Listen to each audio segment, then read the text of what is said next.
What's up, everyone, and welcome back to the Star Vision YouTube channel.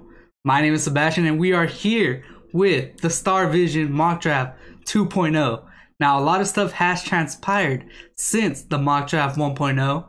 So now that we have the majority of free agency done, and we have the crazy NFL trades that shook up the top 10 in this upcoming NFL draft, with the Miami Dolphins moving up and down, up and down. So there's a lot of stuff to unravel. With that being said, let's get right into it. So here we are on the Draft Network mock draft machine. Now let's get it. Number 1 pick, the Jacksonville Jaguars will select Trevor Lawrence. That's easy. Now number 2, I think the New York Jets are in love with Zack Wilson from BYU. Let's make that pick. Number 3, so here's one of the trades I was talking about. The San Francisco 49ers jumped all the way from pick number 12. They traded 3 first-round picks to move up to the number 3 spot with the Miami Dolphins. And we'll break down the rest of the trade later. Now, they're definitely coming up for a quarterback. So, now the question is, what quarterback are they coming up for? Will it be Justin Fields or will it be Trey Lance? Now, Kyle Shanahan is a phenomenal offensive coordinator, so he could do good with both. Now I'm gonna go with the safe pick. Justin Field has a better resume than Trey Lance, so I'm gonna go with Justin Field, quarterback from Ohio State. Now number 4, could there possibly be 4 quarterbacks selected in the top 4 picks in the NFL draft? You see, the Falcons have Matt Ryan, but he is getting up there in age. And with a new head coach, the offensive coordinator from the Tennessee Titans, I could see them drafting a quarterback to sit behind Matt Ryan sometime and develop him. So we're here with Trey Lance from North Dakota State. And right here at number 5, the Cincinnati Bengals, they took Joe Burrow last year with the first overall pick in the draft. And as you've seen, he was running for his life all last year, and he actually got hurt. So let's fix that. We're going to take the second best player in this NFL draft. It is offensive tackle Penei Sewell from Oregon. So here we are. The Dolphins traded from pick number 3 all the way back to pick number 12, and then they called up, "Hey Philly, let me get pick number 6." So they gave up a future 1, this year's 1, a future 1, and I think another pick. I don't know. But there has to be a player they really like. And if they want to help Tua and that offense, I think they're going up for a wide receiver. And this is the best wide receiver in the NFL draft from LSU, Jamar Chase. And number 7, now we all know the Detroit Lions are rebuilding. So they could really go anything here. They could go receiver. Will they though? They could go O-lineman or they could go cornerback. Do they take the first defensive player off the board? They very much could. Dan Campbell, he's going to bring in his, mindset into the organization. So I think you have to build from the defensive side and pair up Patrick Surtain with last year's first-round pick, Jeff Okudah. There's that pick. Then the Carolina Panthers. Now, this is a scenario where they could trade up in the draft to maybe draft Trey Lance, but they settle right here, and they need a quarterback. As I mentioned before, Teddy Bridgewater is horrible, and he is holding that team back. They have really good receivers in DJ Moore and Robbie Anderson with Christian McCaffrey. So you need a quarterback there, and Alabama quarterback Mac Jones is that guy to run that offense with head coach Matt Rule. Number 9. So the Denver Broncos solidified their secondary in free agency by adding Bradley Roby, Kyle Fuller, giving Justin Simmons the bag. So let's see. They can go quarterback. There's no quarterback available that is worthy of the top, the 9th pick in the draft. So let's get a very important position in offensive tackle. I'm going to go offensive tackle Rashawn Slater from Northwestern. Very good. He could play offensive tackle. He can move into guard. He's just that versatile. I really like that pick. So here we are, the Dallas Cowboys. We are a Cowboys channel, so let's give a little bit more breakdown on this pick. So the Dallas Cowboys right here. So the cornerback one is off the board. That is Patrick Surtain. Now Rashawn Slater just went off the board to the Denver Broncos. Now I'm a big fan of best player available. And Kyle Pitts here at number 10. That is tremendous value, and you don't just pass up Kyle Pitts just to go address a need. That leads to if you're reaching for a need, that means there's a higher possibility of drafting a bust. So I'm gonna play it safe for the Dallas Cowboys and select tight end Kyle Pitts from Florida.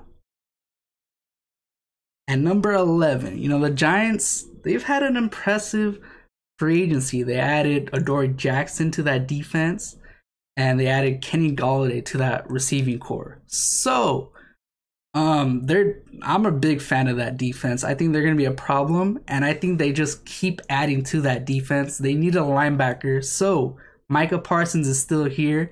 He had a phenomenal pro day after sitting out the whole 2020 college season. I'm going to go linebacker, Micah Parsons from Penn State. Here at number 12, the Eagles traded back. They picked up a first. They'll most likely have 3 first-round picks in the 2022 NFL draft.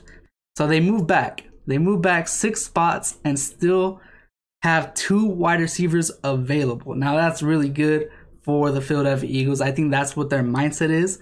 They're like, okay, if we can get DeVonta Smith or Jaylen Waddle at number 12, that is really good. Support Jalen Hurts, and they're rebuilding. They're rebuilding, plain and simple. So I got them going. Heisman winner DeVonta Smith, wide receiver. And then the Los Angeles Chargers, they added Corey Linsley to that offensive line, much needed protection. So it's between 2 players right here. They released Casey Hayward earlier in free agency, but Jaylen Waddle here at 13, I think that is too good to pass up. So with the 13th pick in the NFL draft, Jaylen Waddle to the Los Angeles Chargers. Here at number 14, now this is the same pick I made previously in my mock draft 1.0 for the Minnesota Vikings. They added Patrick Peterson and Dalvin Tomlinson to that defense, so they're solidifying their defense right there. So I'm gonna go help Dalvin Cook and draft guard Alijah Vera-Tucker, who can provide some offensive tackle flexibility. So here at 15, we got the New England Patriots with Bill Belichick, and let's see who they'll get. They're a really weird team to evaluate in their NFL drafts. So, they could pick like a guy from a small school and people wouldn't even expect it. Are they good at drafting? I don't think they're good at drafting. They have a weird philosophy, but hey, they have Bill Belichick and we don't. So I'm a big fan of Jeramiah Owusu-Koramoa, linebacker from Notre Dame, and that's just the pick. He's a Swiss Army knife. He can provide a lot for Bill Belichick in that defense. Number 16. Now they lost Patrick Peterson, and the second best cornerback in the NFL draft, Jaycee Horn, is still available. That's an easy pick from South Carolina. Las Vegas Raiders. Now they released or traded their whole offensive line. They need to build up that offensive line for Derek Carr and running backs Josh Jacobs and Kenyon Drake. So I'm gonna go with the 3rd best offensive tackle here. I got Christian Darrisaw from Virginia Tech. So here we are with the Miami Dolphins once again. Now it seems like they want to build around Tua. They signed Will Fuller in free agency. They still have Devontae Parker, and in this scenario, they drafted Jamar Chase. So let's just keep adding to that offense and add running back Najee Harris from Alabama to pair up with Myles Gaskin. That's a phenomenal 1-2 punch there in Miami. And number 19, the Washington football team. Now, they had a pretty good free agency too. That's unfortunate for, other NFC teams, East teams, but it is what it is. And since they got their quarterback in Ryan Fitzpatrick, although he's a rental for like a year or two, there's just not another quarterback who's worthy of a first-round pick in this scenario. So I'm going to go offensive tackle from Oklahoma State, Tevin Jenkins. At number 20, once again, there's not another quarterback worthy of a first-round pick in this scenario. So the Chicago Bears need to build around Andy Dalton and draft underrated wide receiver, Rashod Bateman from Minnesota. Here at number 21, I like what the Indianapolis Colts are building over there. They have a lot of cap space. They're going to build around Carson Wentz, and hopefully Carson Wentz can get back to his MVP form, something like that. That's what they say, but I have to see it to believe it. So with the 21st pick, let's add on to that defense, very underrated defense, and let's get one of my favorite prospects in this NFL draft, Greg Newsome II from Northwestern. Pick number 22, the Tennessee Titans, I don't know what they're doing. They've gotten worse this offseason. They lost their offensive coordinator. They traded away, their bust offensive tackle, Isaiah Wilson, from last year. It was a first-round pick, which is horrible. He's already on another team. I don't know what. But, so, they need to solidify the offensive line because, Derrick Henry is 27 years old, I believe. And he's getting up there in age. So if they want to maximize his value, they have to keep adding to the offensive line. So I got them taking Texas offensive tackle Samuel Cosmi from Texas. He had a really good pro day. The New York Jets with Robert Saleh, they also did invest a lot in that defense and a wide receiver in Corey Davis. So I got right here, I believe Robert Saleh wants to build his defense from the trenches down. So that means they need to add another defensive lineman to that rotation. So I'm going to get defensive end from Georgia, Azeez Ojulari. At number 24, the Pittsburgh Steelers, they did lose a couple cornerbacks in free agency, but I believe they have to get back to their old mindset and actually run the ball. Big Ben is getting up there in age, so I'm going to add a running back to take that pressure off his shoulders and draft running back Travis Etienne from Clemson. He could provide pass catching ability. He could run the ball. He reminds me of Alvin Kamara, so that's really good. So the Jacksonville Jaguars need to shift their focus to the defensive side of the ball and acquire defensive tackle from Alabama, Christian Barmore. So here at pick number 26, we got the Cleveland Browns, and their offense is really good. But their defense is all right. So let's add on to that defense and add a defensive lineman from Michigan, Kwity Paye, who could play the run and provide pass rush ability. At number 27, Lamar Jackson does not have any wide receivers. All he has is Mark Andrews, the tight end, and Hollywood Brown, who is inconsistent. So they failed to sign someone in free agency. And right here at pick number 27, I think they had to add size to that wide receiver group and draft wide receiver Terrace Marshall from LSU. So here at pick 28, the New Orleans Saints are on the clock and they need secondary help. But if you guys can see, Caleb Farley is still available from Virginia Tech. So his draft stock plummeted after the news of him getting second back surgery recently and will not be available until training camp. So teams are going to be scared of that. Caleb Farley was an opt-out this 2020 college season and has little to no film at Virginia Tech.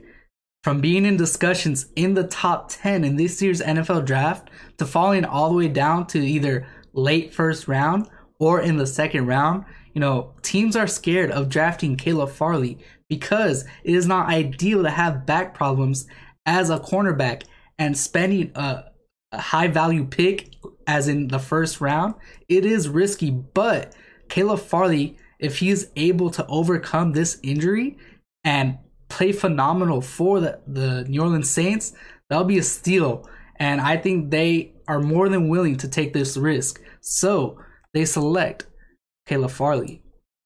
And number 29, get Aaron Rodgers some help. Yes, you did bring back Aaron Jones, but that's a running back. They don't last. Their only receiving option is Devontae Adams and tight end Robert Tonyan. So I'm going to go get him a shifty wide receiver from Florida, Kadarius Toney. At number 30, I'm going to look at the defensive side for the Buffalo Bills and draft defensive end from Penn State, Jason Owen. This man had a really good pro day. Man weighs like 250 pounds and ran a 4.3 for a defensive end. He'll be a defensive end hybrid outside linebacker. So I think the Bills are really glad to take Jason Owen here at number 30. Number 31, Kansas City Chiefs, they've been investing a lot. Surprisingly, they've created cap space to acquire players like Joe Thuney from the Patriots in free agency. And let's just focus on the defensive side of the ball. Nick Bolton is very underrated. He is from Missouri. He's not the tallest, but this man plays aggressive. He fills the holes, and he just has high IQ for the linebacker position. Let's go. Nick Bolton to the Chiefs. Pick number 32, the Super Bowl champs. They brought back literally everyone so far in free agency. And let's just add to that offense and give Tom Brady some interior support with drafting offensive lineman from Oklahoma, Creed Humphrey. Now, make sure you hit that like button if you enjoyed, subscribe to the Star Vision YouTube channel, and comment down below what are your thoughts on this NFL mock draft. With that being said, stay safe and peace out.